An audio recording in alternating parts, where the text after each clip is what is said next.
So fun fact, a little bit of curse knowledge here. You can actually put legs on your Leviathans now, and honestly, God, it looks pretty terrifying. And for some reason, it also reminds me of Ice Spice.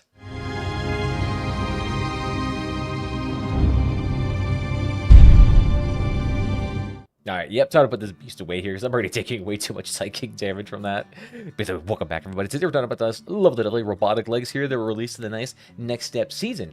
Now, the big question is whether or not these things are overpowered. If you peruse anything resembling the forums or any place discussing these things, people are very polarized about these things, to say for certain. And mainly the conversation is just whether or not these things are just way too good for being epic tier movement parts. And I kind of wanted to answer that a little bit today, and just kind of go over the stats and maybe some of the reasons as to why that's kind of the case. But I guess just some background on these things. What am I talking about when it comes to robotic legs? Very many of you might be familiar with the mechanical legs that were introduced in seasons past and updates past. These are kind of more traditionally like, tracks and wheels in the sense that they just move you. They don't really have anything fancy. They do have perks around like the ML200 being more around the impulse control. Big Rams have the fancy ability to swap between being a leg and a tire, and they have extra aim up time. And the Garadias are meant to be like the faster, agile versions that reduce your weapon spread when moving or strafing. And these are very similar to wheels in that you kind of need 4 to 6 of them to really stay balanced and be sturdy, as well as just to make sure you have a decent amount of tonnage. The robotic legs, on the other hand, are completely self-correcting, and that's why you can have a vehicle like this with only 2 legs, and it's still able to stay upright. Mechanical legs can't do that at all. And on top of that, they also have the ability to kind of pitch up and down due to their extra height nature. They need to be a little extra space there. And then also the perks around them are slightly different as well. So the Dino legs here, which is the big beefy versions, very similar to the ML200s. These actually have the ability to straight up fly for a little bit of time with a 4-second cooldown. So these things can get some height and absolutely crush distances. That's why you've been seeing me just bounce around left, right, and center here. You can just see I can get huge distances with these things, no problem. On the other side of things, you have the Tengu legs here. These are just the inherently faster, lighter legs, but are still actually able to haul a really decent amount of weight. Plus, they have the ability to do a dash, so this kind of allows you to kind of do like little side swipes and get out of the way really quickly. Or if you just want to close distances, these are super good for that. Very similar to the legs if you've actually played, was like the Shion or whatever class in Titanfall 2. Very similar to this. And then just these straight up flamingo legs, which are kind of more the special lighter tier versions that allow you to go ahead and get the walker aesthetics and traits without having to invest a lot into all this stuff. No perk, but lower power score. And so to really figure out whether or not these things are kind of overpowered, I guess you can kind of look at it either from a stats perspective and kind of look at it just from a subjective perspective. So I try to bring a lot of stats into this to kind of make it work. So brace yourself. I have a spreadsheet here. But either way, we kind of look at what the actual stats are of the legs, is what it kind of looks like in the top portion here. I've only looked at the mechanical legs and the robotic legs. I'm not looking at every single movement part in the game because I value my sanity, and this spreadsheet already took me like 2 hours to assemble. Beyond that, we also have a little bit of analysis here. So I'm mostly just averaging the stats of the things amongst power score and power. And the reason why I do that is because for power score, I want to make sure these things are actually efficient when it comes to everything sub 10k. Because sub 10k, that still matters for a lot of people, and that still matters for the majority of the experiences. So I want to give some credence to that and just make sure, are these things actually ultra efficient when it comes to just their straight raw power score performance? And then secondarily, I still kind of want to look at the higher end when it comes to things like clan wars. So I think power is a good metric for that sense. Power is what ultimately determines a lot of things when it comes to the feeling, the agile, the mobility of a car. So legs themselves take out just straight up power themselves, and they take out a considerable amount. So for example here, the Dino leg takes around 50% cabin power, and heavier cabins have a lot more power, but they have differences in acceleration, usually slower speeds and lesser acceleration. So that's kind of what defines a heavier build. So when you're talking about, more of these lighter to medium-sized builds and even some heavier builds, having less power means you have more ability to accelerate, easier times changing directions and avoiding projectiles, and also just getting up to speed. Power helps out a lot. If you don't have a lot of power, your acceleration suffers massively and your speed suffers massively. I should also mention too that when it comes to these kind of heavier builds with the slower acceleration, they tend to have more tonnage and more mass limits, so they could be way heavier builds. So when you're talking about these very heavy builds, we have to have multiple legs, you have to have multiple wheels, you have to have multiple movement parts.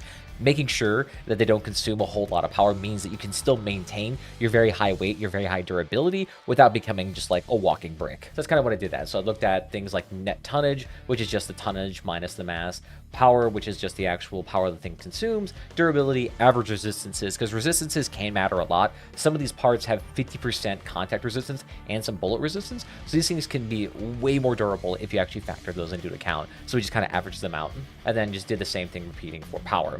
And then eventually, to kind of get a bit more of an objective thing, I just ranked them 1 through 6, which one has the best, and then just kind of go from there, accounting for things like the speed, the perk, and then all the other various points. And for the most part, if you look at just overall ranking, the Dino legs and the Tengu legs come out on top by a fairly hefty margin. So just on this alone, you think, okay, they're good, but they're not like trouncing the other legs by far. But then why do people still say these things are best by far?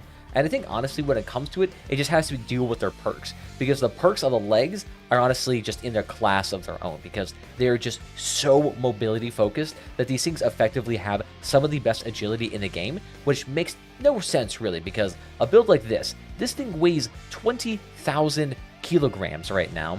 Or roughly 20 tons. And this thing moves like some lighter to even medium-sized vehicles with no problem. When you slap on an engine that allows you to go 120 miles an hour with impunity, that's bananas. And I think it's also just because the way the boosters work, they don't really factor into things like your weight and your mass at all, which is very obvious by the fact that this thing right here weighs 30,000 pounds and still moves with impunity. In fact, can fly really easily. So I just wanted to bring it over here real quickly to show that even with a vehicle like this that weighs 10 tons more, it still flies just fine. Like, what? This makes no sense.